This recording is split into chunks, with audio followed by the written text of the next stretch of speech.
Welcome to our instructional video on how to reduce a rational expression to its lowest terms in this video. We will be focusing on the expression 6x squared plus 3x divided by 3x. Stay tuned as we walk through each step together to simplify this expression. Step 1. First, observe the rational expression 6x squared plus 3x over 3x.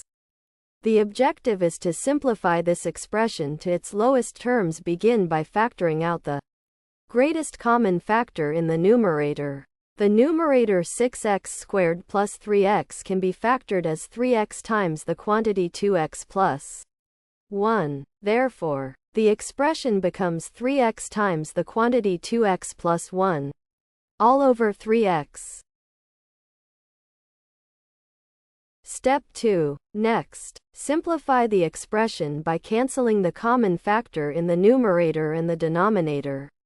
Both the numerator 3x times 2x plus 1 and the denominator 3x contain the common factor 3x. Dividing both the numerator and the denominator by 3x results in the simplified expression 2x plus 1. This is the final step.